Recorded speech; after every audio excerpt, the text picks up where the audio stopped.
बिस्मिल्लाहिर्रहमानिर्रहीम। अस्सलाम वालेकुम नाज़रीन, मैं हूं हमशरी आरिफ हमीद भट्टी। आज के वीलॉग में बताएंगे नाज़रीन, हुकूमत की कांपे टांक रही हैं, यहां तक कि वजीर आजम पाकिस्तान शहबाज शरीफ साहब के मशीर, कानूनी मशीर, सियासी मशीर राना सनाउल्लाह ने कहा है कि 28वीं तरमीम में मुमकिन तौर पर वोटर की हद 18 साल की बजाय 25 साल हो सकती है। इसके अलावा सूबों की तादाद में इजाफा। NFC अवार्ड तालीम एजुकेशन वफाक को देने की कोशिश की जा रही है, जिससे पीपल्स पार्टी लाइल्मी का इजहार कर रही है। ये वही पीपल्स पार्टी है जो कहती थी ब्रूट मेजोरिटी से हम 26वीं और 27वीं तरमीम कराएंगे। आज पीपल्स पार्टी को डिफेंस में कहने के लिए कुछ नहीं है। बिलावल भुट्टो ने इस सिलसिले में एक कमेटी बना दी है, जबकि नून लीग खासी परेशान है और इस सिलसिले में मुस्लिम लीग नून के कायद नवाज शरीफ ने बजट के नाम पर अपनी काबीना का इजलास जाती उमरा बनाया और कहा कि हमने हाथ पांव काट कर एक गलती की। मुस्लिम लीग नून के बाद कायदीन कहते हैं, ये नवाज शरीफ नहीं कहते, कि काश हम जब 8 फरवरी 2024 को इलेक्शन में शिकस्त हुई, जब हम लाइटें बंद करके मॉडल टाउन से जाती उमरा चले गए, शिकस्त तस्लीम कर लेते, तो आज शायद हमारी सियासत बच जाती। अब इक़्तिदार मिल गया, लेकिन ना पावर मिली ना सियासत बची, अवाम में ना खत्म होने वाले फासले हो गए। एक तरफ पाकिस्तान की हुकूमत ये क्रेडिट लेती है कि उसने ईरान अमेरिका जंग में मरकजी किरदार अदा किया, जिसकी डोनाल्ड ट्रंप बार बार वजीर आज़म पाकिस्तान शहबाज शरीफ की तारीफ करते हैं और फील्ड मार्शल सैयद आसिम मुनीर की भी तारीफ करते हैं। लेकिन हुकूमत में मौजूदा हुक्मरानों की इतना वजूद कमजोर हो गया है कि वो इलेक्शन में अब जाने के काबिल भी नहीं रहे। एक ही तरीका है, दोबारा सिलेक्शन कराई जाए। नाज़रीन, राना सनाउल्लाह के बयान में आजकल मीडिया में सिर्फ एक ही बात हो रही है कि हुकूमत दौड़ो दौड़ो दौड़ो दौड़ो, नौजवान आ गए, नौजवान आ गए, नौजवान आ गए। राना सनाउल्लाह की इस बात के बाद हुकूमत पर सख्त तनकीद होने लग पड़ी है कि पहले चोरी के मैंडेट से आए, अब 18 साल की उम्र की बजाय ये दावा कर रहे हैं कि 25 साल की उम्र का वोटर बन सकता है। हैरत है कि इस हुकूमत को कि अपने ही मुल्क के नौजवानों से डरती है और इसकी तादाद कमोबेश 2.5-3 करोड़ हो सकती है अगर इन्हें वोट से महरूम किया जाए। लेकिन इसकी लॉजिक बड़ी अजीब है कि 25 साल का इलेक्शन लड़ सकता है, अगर 18 साल के नौजवान का शनाख्ती कार्ड बन सकता है। 18 साल का नौजवान, अब कहते हैं दौड़ो दौड़ो नौजवान आ गए, क्योंकि दो नौजवान बानी पीटीए इमरान खां के पीछे हैं। लेकिन जहले मुतलकों को यह भी नहीं पता कि चाहे उम्र 18 साल का वोटर हो, 25 साल का हो, 30 साल का हो, 40 का हो, वाम की वादे अक्सरियत इमरान खां के साथ है। अगर 18 साल का नौजवान का शनाख्ती कार्ड बन सकता है, 18 साल का नौजवान शादी कर सकता है, 18 साल का नौजवान सरकारी नौकरी कर सकता है, 18 साल का नौजवान बिजनेस कर सकता है, कारोबार कर सकता है, बैरून मुल्क पढ़ने जा सकता है और वहां जाकर कारोबार कर सकता है, पढ़ाई के साथ अपनी एजुकेशन के साथ साथ नौकरी भी कर सकता है, तो 18 साल का बंदे को वोट का हक ना देने का मतलब है मुल्क की वादे अक्सरियत को अपने खिलाफ कर लेंगे। जो 18 साल का नौजवान होगा, उसका बड़ा भाई भी होगा, उसकी बड़ी बहन भी होगी, उसका बाप भी होगा, उसका दादा भी होगा, उसकी माँ भी होगी, उसकी पुप्पी भी होगी, चाची भी होगी। ऐसे में तो ये एक बड़ी तादाद को अपने खिलाफ वोटर बना लेंगे। नाज़रीन, हैरत वाली बात है कि इस हुकूमत को, जिसको शादी कर सकता है, कारोबार कर सकता है, बैरून मुल्क जा सकता है, उस उम्र से डरते हैं। कहते हैं हुकूमत वाले डर गए एक नहिते बेरोजगार नौजवान से, जिसके पास आइन उसे अख्तियार देता है वोट डालने का। नाज़रीन, पाकिस्तान का पहला आइन 1956 में बना, जहां जनरल सिकंदर मिर्जा ने उम्र 21 साल वोटर की मुकर्रर की थी। उसके बाद 1962 में 21 साल की थी, 2002 में फिर वोटर की उम्र 18 साल मुकर्रर कर दी गई और उसके बाद 2002, 2008 के इलेक्शन, 2013 के इलेक्शन, 2018 के इलेक्शन, 2024 के इलेक्शन, जिसमें नवाज शरीफ भी मुंतखब हुए वजीर आजम, पीपल्स पार्टी के यूसुफ रजा गिलानी भी हुए, इमरान खान भी हुए और दोबारा शहबाज शरीफ भी हुए, गो के वो मैंडेट चोरी किया गया था। पहला आइन मैंने बताया 1956 में बना, जहां जनरल सिकंदर मिर्जा ने 21 साल उम्र की, उसके बाद 2002 में हुआ। अब अंदाजा कर रहे हैं इस हुक्मरानों का कि ये कितने खौफ के शिकार हैं। असद उमर जो साबिक वजीर खजाना रहे हैं, पाकिस्तान तरीके इंसाफ से उनका तल्लक है। उन्होंने एक्स पे अपना एक पैगाम शेयर किया है। उन्होंने कहा अगर वोट डालने की कम से कम उम्र 25 साल की गई तो कम से कम 3 करोड़ से ज्यादा पाकिस्तानी वोट के हक से महरूम हो जाएंगे।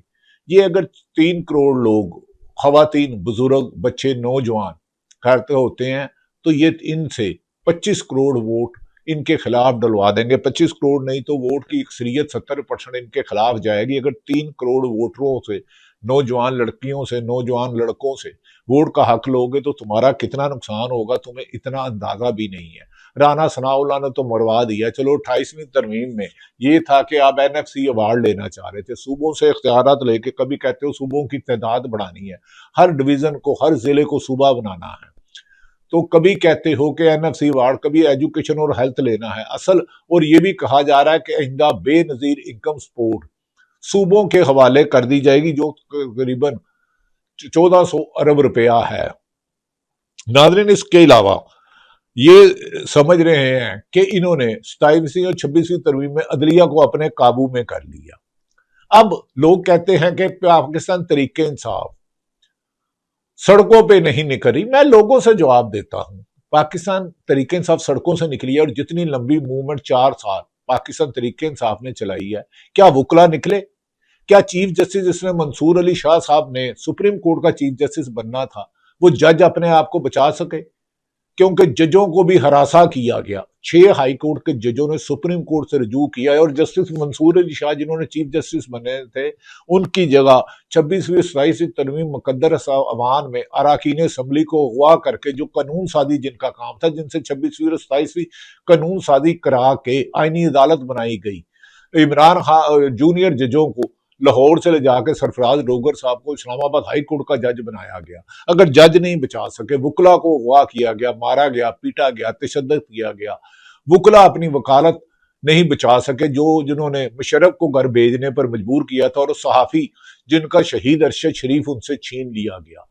पर 3 दर्जन से ज्यादा, 4 दर्जन से ज्यादा सहाफियों के खिलाफ मुकदमा दर्ज किए गए, मुल्क से छोड़ा गया, उन्हें ऑफेयर कराया गया, उनकी नौकरियां छीने गई, उन पर मुकदमा पीका एक्ट के तहत कराए गए।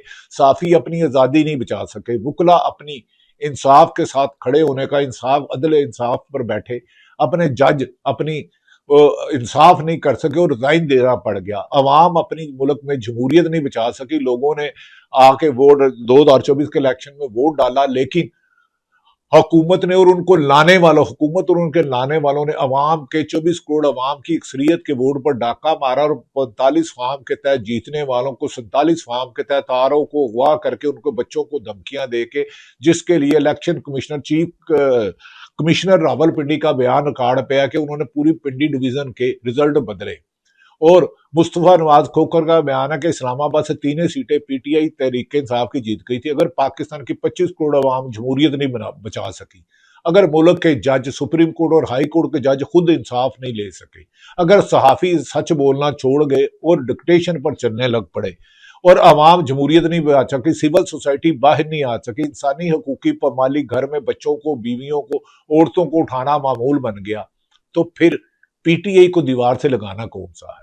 क्या इसी जमात को अगर मुस्लिम लीग नून की और पीपल्स पार्टी की 28वीं तरमीम लाके हुकूमत खत्म कर दी जाती है, जिस तरह इन्होंने लोगों को 50-50 साल कैद सुनाने की रवायत कायम की है, घरों के छापे मार के पुरअमन एहतजाज की रविश खत्म कर दी है, नाजायज सजाएं दे के जो जज इंसाफ के साथ खड़ा होता है उन्हें धमकाया जाता है, उनकी फैमिली को हरासा किया जाता है, जो अवाम वोट नहीं लेती है उनका वोट चोरी कर लिया जाता है, तो क्या मुस्लिम लीग और पीपल्स पार्टी अपनी डूबती हुई कश्ती को बचा सकेंगे? क्या कोई तीसरी कुव्वत, कौमी हुकूमत बना ली जाए, या कोई और ताकत आके मुसल्लत हो जाए? तो इन्होंने जो रवायत की है वो मुल्क को तबाह कर दिया है। नजम सेठी ने इसीलिए कहा है, जो कभी एंटी नवाज शरीफ थे, अब पिछले 1.5-2 दहाइयों से नवाज शरीफ के साथ है, उन्होंने कहा अवाम तपी हुई है, नून लीग का ग्राफ गिर रहा है, बल्कि गिरकर जमीन बोझ हो चुका है। नजम सेठी कहते हैं मियां साहब सख्त परेशान हैं। नवाज शरीफ के बारे में कहते हैं मियां साहब सख्त परेशान है। परेशान तो 25 करोड़ अवाम है जिसकी अक्सरियत से उसका बुनियादी हकूक छीन लिए गए, उनसे इंसाफ लेने की उम्मीद छीन ली गई, उनसे सियासी जद्दोजहद करने का हक छीन लिया गया, जजों से इंसाफ करने की ताकत छीन ली गई, जजों को डरा कर मनपसंद फैसले लिए जाते हैं। नजम सेठी कहते हैं कि मियां साहब सख्त परेशान हैं, वो आईएमएफ के सख्त खिलाफ हैं, मगर मजबूरी है क्योंकि चोरी की हुकूमत बचानी है, मजबूरी है, हुकूमत लेना जरूरी है, वरना इमरान खान बाहर आ गया, शफाफ इलेक्शन हो गए तो वो 2/3 मेजोरिटी से आ जाएगा। नजम सेठी कहते हैं मियां साहब ने इजलास बुलाया है कि अवाम से ताल्लुकात रखें, अवाम का वोट चोरी करके अवाम से ताल्लुकात कैसे रखते हैं, चोर और चौकीदार एक नहीं हो सकते। नजम सेठी साहब वोट बैंक पक्का करें।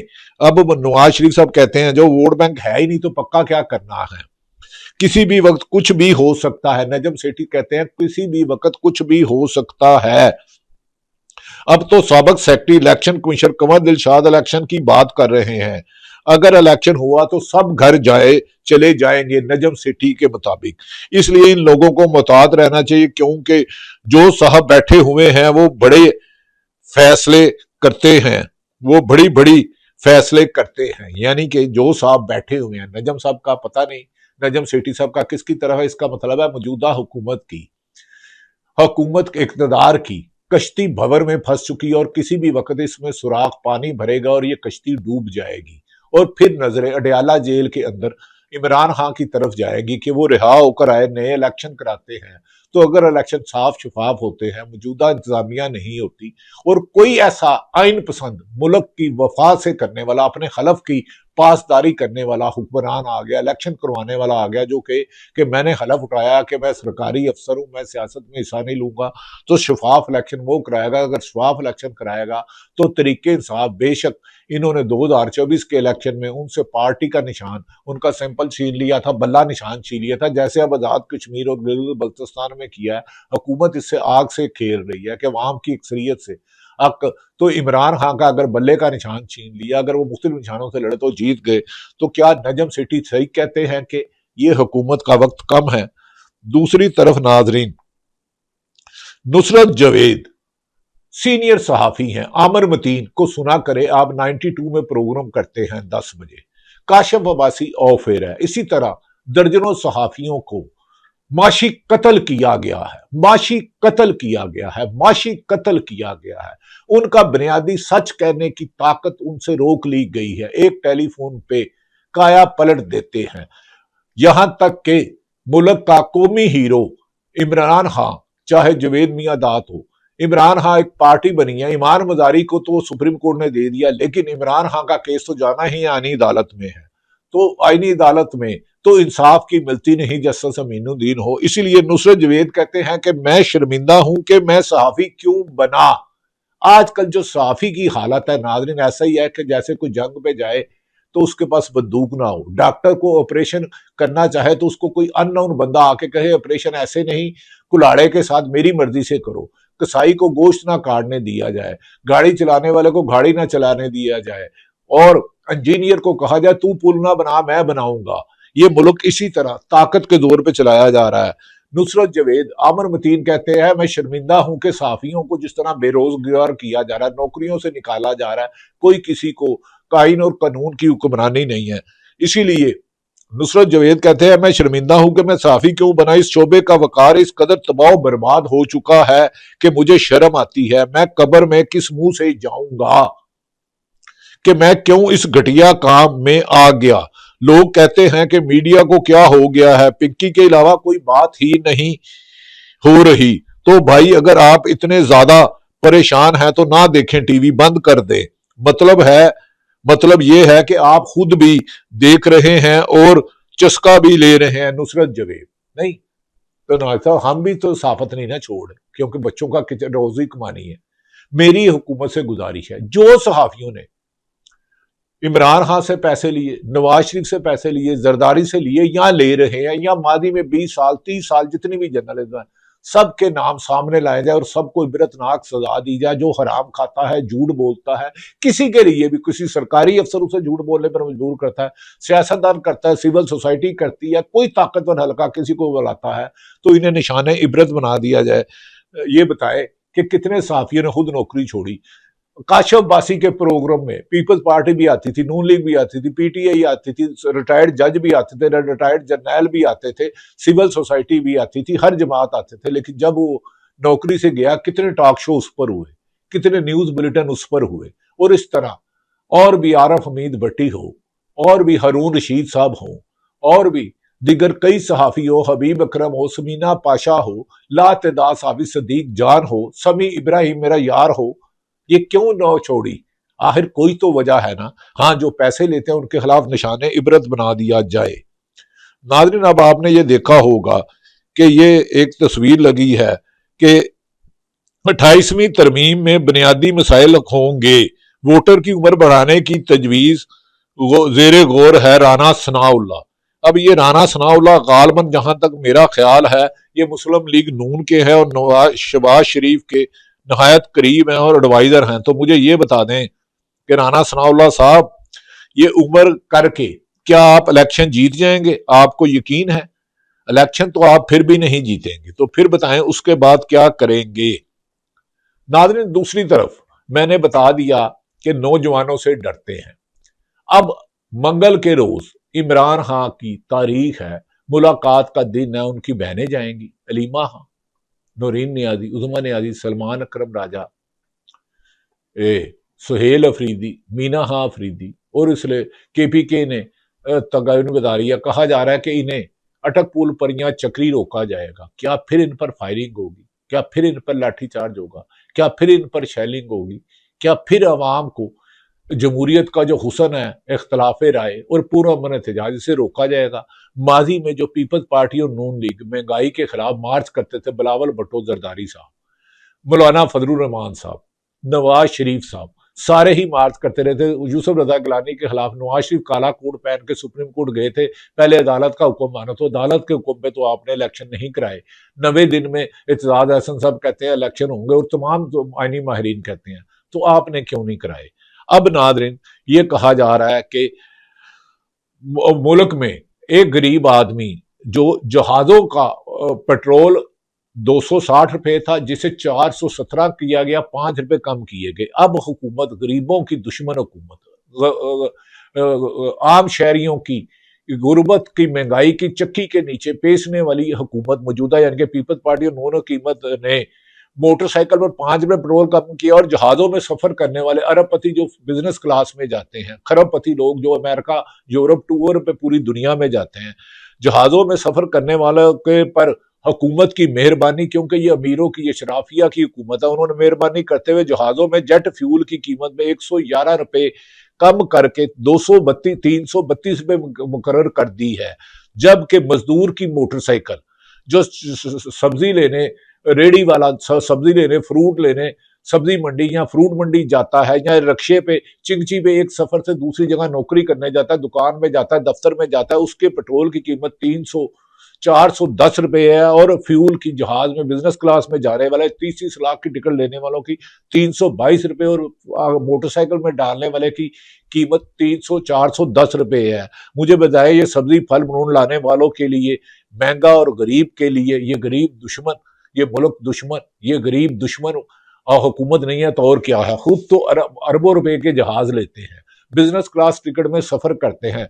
वजीर आजम भी मोहतरम शहबाज शरीफ सब चीन जा रहे हैं और कम से कम 40 से ज्यादा दौरे बैरून मुल्क कर चुके हैं और उसमें मुल्क का अरबों रुपए लगा चुके हैं। लेकिन पाकिस्तान की 97,000 अरब का पाकिस्तान मकरूज है। और इस वक्त राना सनाउल्लाह ये कह रहे हैं कि 28वीं तरमीम में इत्तेहादियों को एतमाद में लेंगे। IMF ने 11 कड़ी शराइत रख ली हैं जिस पर 25,000 अरब रुपए से ज्यादा टैक्स लगाए जाएंगे। नादरीन, इस एंड पे बताता हूं कि CNN ने दावा किया है कि चीन ने ईरान के मामले में अमेरिका कोई यकीन दहानी नहीं कराई, ना कोई पेशरफ्त हुई है। उन्होंने कहा है कि अमेरिका और इसराइल ने हमला किया था, लिहाजा जंग भी आपको बंद करना होगी। इस पर डोनाल्ड ट्रंप खासे मायूस नजर आया जब वापस पहुंचे, और उन्होंने CNN ने दावा किया कि वहां एक आला मीटिंग में राइटर BBC, CNN, अल जजीरा और दीगर अखबारात कह रहे हैं कि अगले महीने प्रोग्राम, अगले हफ्ते अमेरिका दोबारा ईरान पर हमला करेगा, कि जबकि ईरान के अब्बास अरगची ने कहा है कि ईरान पर हमला करने वाले वापिस सलामत नहीं जाएंगे। अगर ईरान 40 दिन जंग लड़ सकता है तो ईरान अब इसराइल और अमेरिका और जहां जिनके अरब ममालिक की जमीनें उसकी बेस खिलाफ हुई तो उनको हमला करेगा। नादरीन, मंगल के रोज इमरान खान को मिलने मुलाकात जाएंगे। क्या फिर दमादम मस्कल अंदर होगा? पिंडी इस्लामाबाद में लाठीचार्ज, गिरफ्तारियां, गोली चलेगी। और 20 तारीख को सरफराज डोगर के सामने अलकादर यूनिवर्सिटी का केस है। ये वही अदालतें हैं जिसने नवाज शरीफ की बीमारी की सूरत में उन्हें 50 रुपए के एफिडेविट पर लंदन भेज दिया था, लेकिन इमरान खान और उसकी बीवी बुशरा बीबी की बनाई 85% जा चुकी है। उन्हें जाती मालजीन से टेस्ट नहीं कराया गया, बहनों को नहीं मिलने दिया जा रहा। सलमान अकरम राजा, सेल अफरीदी वजीर आला हैबर पख्तूनख्वा होकर दर्जनों दफा गए, नहीं मिला गया। लेकिन कहते हैं कुफर का निजाम चल सकता है, जुल्म का नहीं। लेकिन पाकिस्तान तो जुल्म का निजाम चल रहा है, इसे खत्म होना है। जुल्म आखिर जुल्म में बढ़ता है तो मिट जाता है। पाकिस्तान जिंदाबाद।